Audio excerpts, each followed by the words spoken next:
In this video, I'm going to do some quilting with the Singer Model 20 Sew Handy.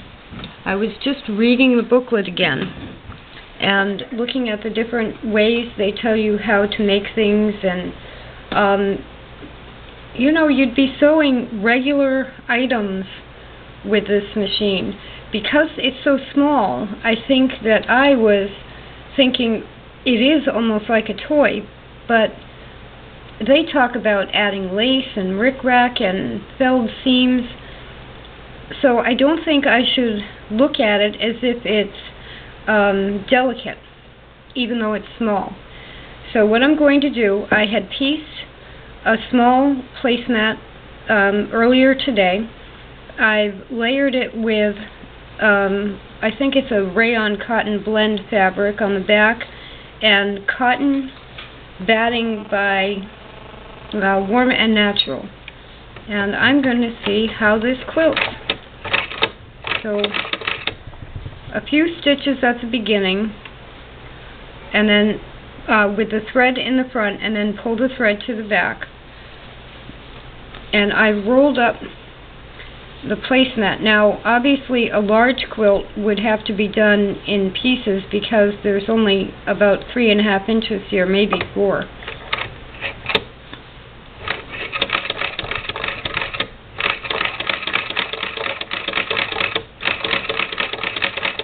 I'm using the presser foot as a seam guide because it seems to be 1/4 inch on either side of the presser foot.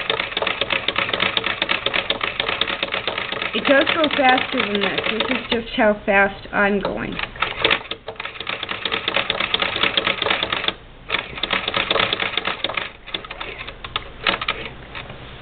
Okay. Now pull out some extra needle thread. Pull it over to the right. Break it or cut it about 2 inches from the needle, and then pull this out. And my stitching is fastened. Perfectly even loops. Look at that. That is at the longest stitch setting, and maybe the stitches are maybe 1/16 of an inch.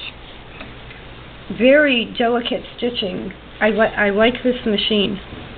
I like this machine. So let me do another one and see if it is consistent.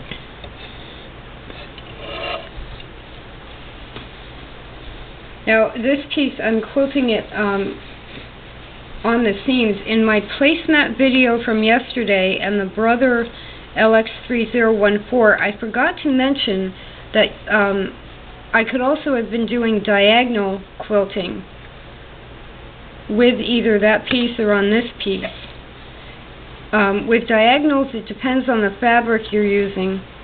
If you have a strong diagonal design in the fabric, you'd want to quilt the opposite direction of that so that you don't end up with a visual impact of everything moving to one side. Let's put this toward the back.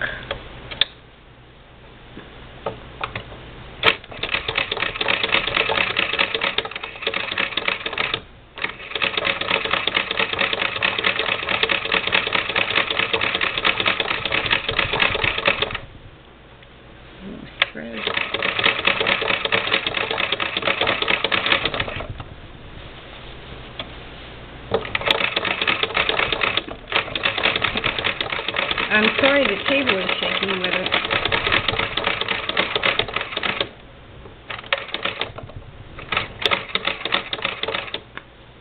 Now, I am getting a little bit of a hesitation when I get around with the handle toward the bottom front.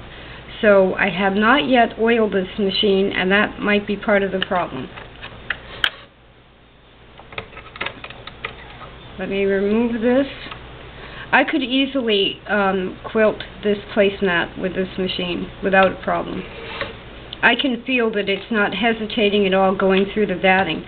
In the book that came with it, they mention using flannel as a batting, and I didn't know if that was because of the time period or because of what the machine could handle, because flannel is thinner than batting, but it just went through this batting without a problem.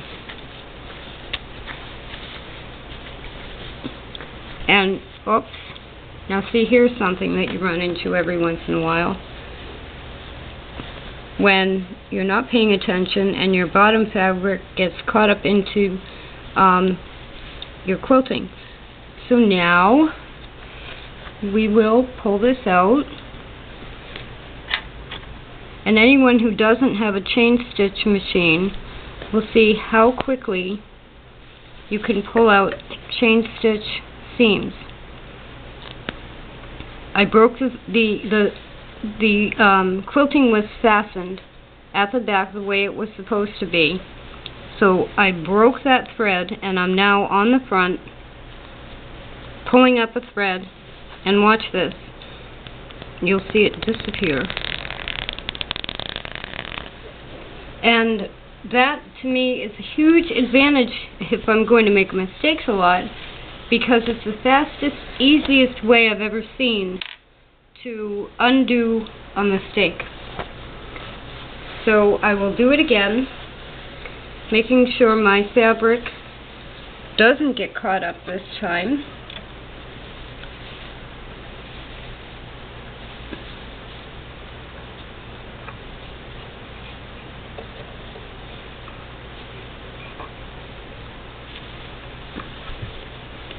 Now, I don't know how you would do this with a larger piece. I really don't know how you would, you could probably do quilt as you go blocks, maybe a lap quilt if you could roll this up very tightly, but I don't know that you could do anything bigger than a lap quilt.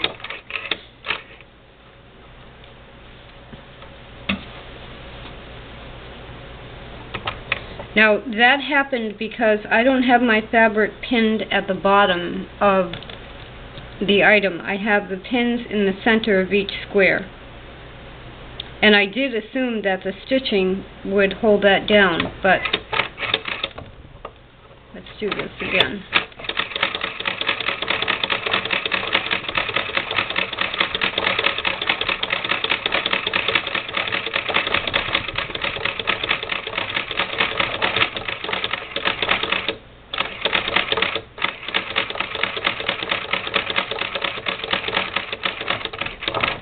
Now I did place a pin there, and actually I need to pull it out because it's pushing the fabric up.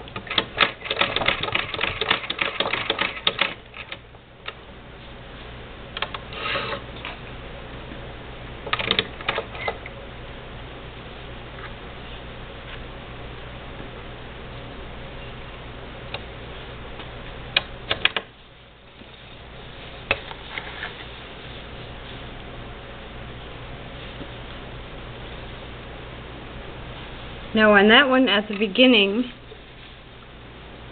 it looks like I either have a loose thread that got caught up or one big loop. So that I could tighten from the other side or from the end. It might just be I don't know how that could have happened. Maybe the end thread got caught in there, or it's one big loop. But other than that, very nice stitching. So yes, you can quilt with the Singer Model 20, so handy.